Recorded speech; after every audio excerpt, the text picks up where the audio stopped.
discussed an incident at my son's former summer camp slash preschool where a staff member forced him to eat something that he didn't want to.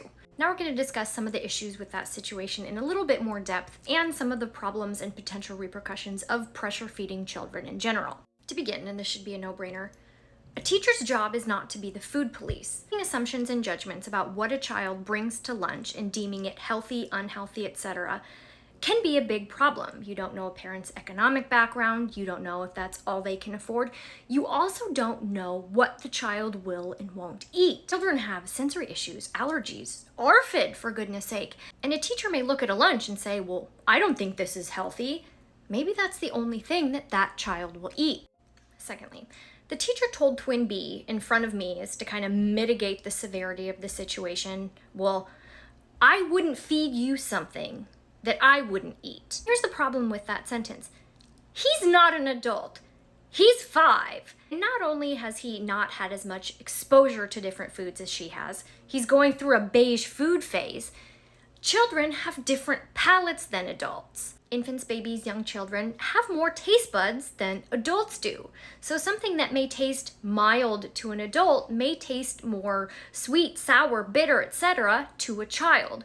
So telling a child, well, I like this, so you should like this, is a completely ridiculous comparison. Moving on, a teacher or an educator needs to be a safe space for children when they're away from home and away from their parents. On numerous occasions during snack time or lunchtime, this educator told my son that he had to eat things that he wasn't comfortable eating. Much so that he started not wanting to go to school in the first place because she was going to make him try new foods and he didn't want to do that. When he said, no, I don't want that, she didn't listen to him. And to conclude, when studies were done analyzing the repercussions of controlling feeding practices, this both included restriction and pressure to eat.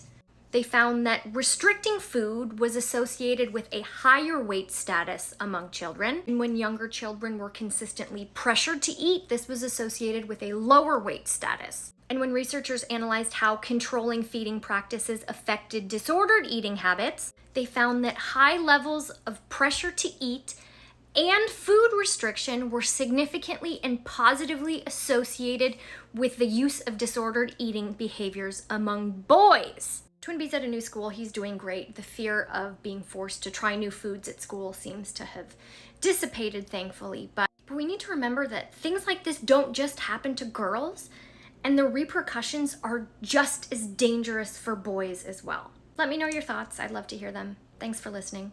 Oh, goodbye.